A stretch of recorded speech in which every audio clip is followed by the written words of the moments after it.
everybody, and welcome to Drover Talk, where real students have real conversations. My name is Ash, and I'm here today with Kat and Jameson. Today, we're going to be talking about Spider-Man, and I know that it's a very large topic. Okay, don't yell at me. But I want to know what people think about a superhero from 1962 still being relevant 61 years later.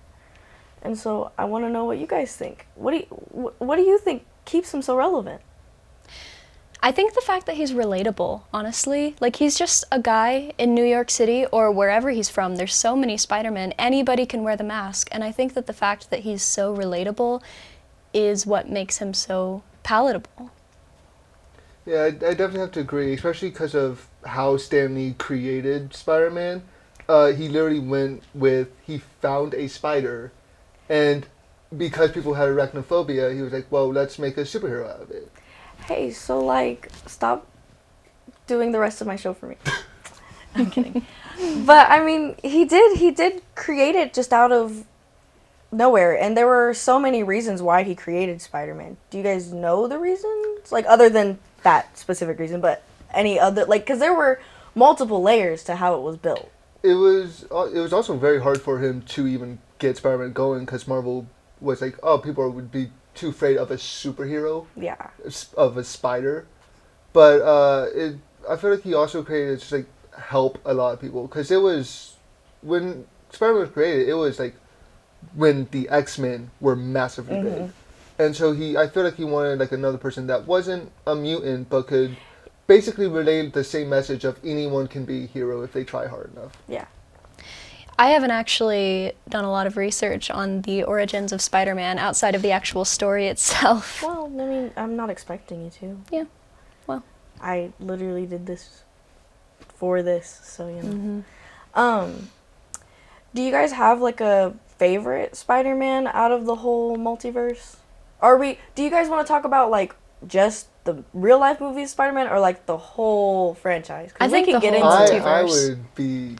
I would have so many different answers if we talk about the whole franchise. That's fair. So maybe we'll just keep it to, the 3 live-action for right now, just because that's what our generation has come to know as Spider-Man. Yeah. Yeah.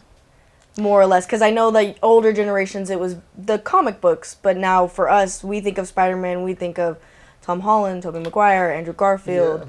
Now a lot of people are thinking of Miles Morales and adding him into it, even though he's not he's animated and not a real person, but you know. So do you guys have a favorite?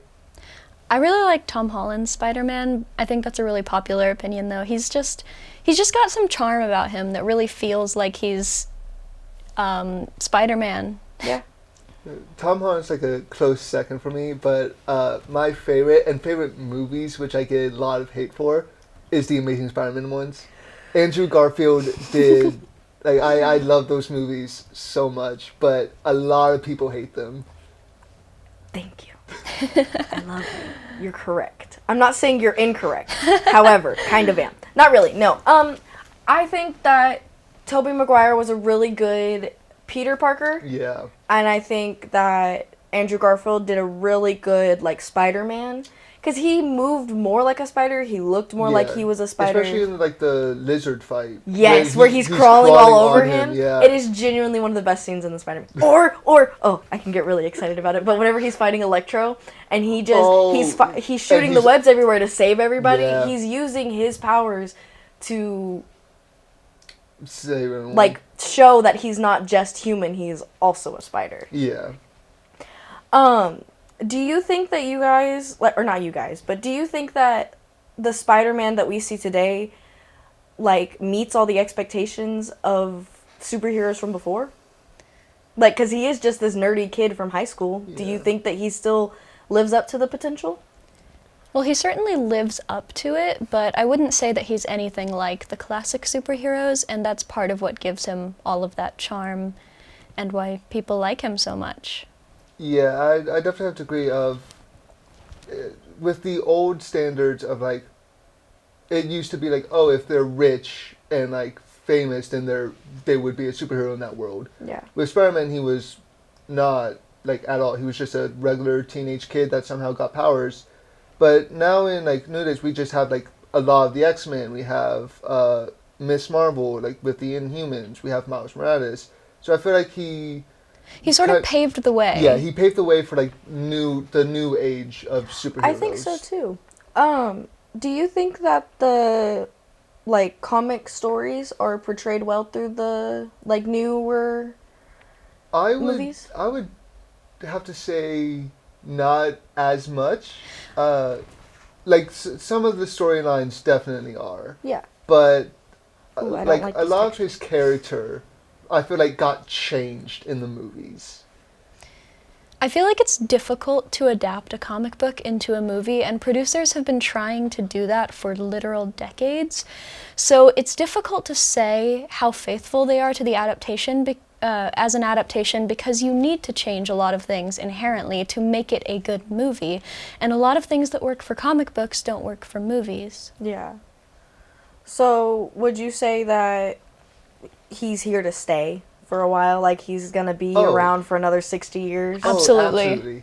He has been like one of the most popular Marvel characters since his creation. Like if you go to a random person on the street and be like, hey, say a Marvel character, they're either going to say Iron Man, Captain America, or Spider-Man. Yeah, And mostly. he's stayed like that popular for almost his entire life. I feel like he's going to stay popular for a lot more. So with this generation loving the Spider-Man that we have now, plus the Spider-Man that we've had in the past, do you think that the Avengers arc that he had, because I know that he met Iron Man and Captain America and the comics and everything, but now we have the Spider-Man Homecoming, Spider-Man Far From Home, Spider-Man Away From Home. I think I said those out of order. But do you like that change? Do you think that change is a good thing, from it being the super intense, like fighting aliens and having really cool suits and everything, and having his suit have everything that he could possibly imagine, versus the handmade suits that the other two had to do? I personally, I might get a bit of hate for this. I didn't like the change as much. Mostly because, like, when we first see him, yeah, he has that homemade suit, but he immediately gets a, like, tech-rin suit that's, like, almost overpowered. Right. And a lot of Spider-Man's character revolves on him, like, growing up and trying to figure out better suits. Well, the deal with that suit was that he had to learn the responsibility that came with it. And the Iron Spider eventually did become part of the comics as well, so... Yeah. I just think it's a very big jump. That's for sure. Because if you watch the Amazing have y'all seen the Tobey Maguire and the Amazing Spider-Man movies? Mm-hmm. Okay, I just need to make sure. I didn't ask that question, and that was probably an important thing to know. But you go from watching, it's really weird because you see how they evolve. Yeah. So the Tobey Maguire ones, they're very, I made this in my basement. Mm-hmm. I figured this out on accident. Yeah. I went like this and stuff came out and I was a little confused, So, like, he had to figure it out on himself. And then you jump to Andrew Garfield and he's kind of figured everything out already, because he's like, oh, well, I'm basically just a spider, but he doesn't have anything coming out of him. He makes it himself. He makes it in a lab. So, like, it jumps from, like, it's almost like a own spider evolving. Yeah. To where, like, oh, first he didn't have to make his webs, he automatically made it, and then now he has to make it in a lab, and then the next one he didn't even, like, he could make it in a lab, but now his whole suit has everything. Yeah. I think that the best part about that is that it just shows that Spider-Man can be created in so many different ways, especially now with all the multiverse stuff. Oh, yeah. There are so many different Spider-Men, so many different types of, like, designs and powers, and it's really cool to see the sort of differences there. Yeah, it's amazing, especially with, like, we can get, like, Spider-Man from different cultures as well. Yeah. It's incredible. I think that I will need to do another episode with you guys about Spider-Man, because sadly I am running out of time and I'm going to get yelled at if I don't stop. But I'm so glad that you guys were here to talk to me today, and I'm so glad you guys were here to listen. Thank you.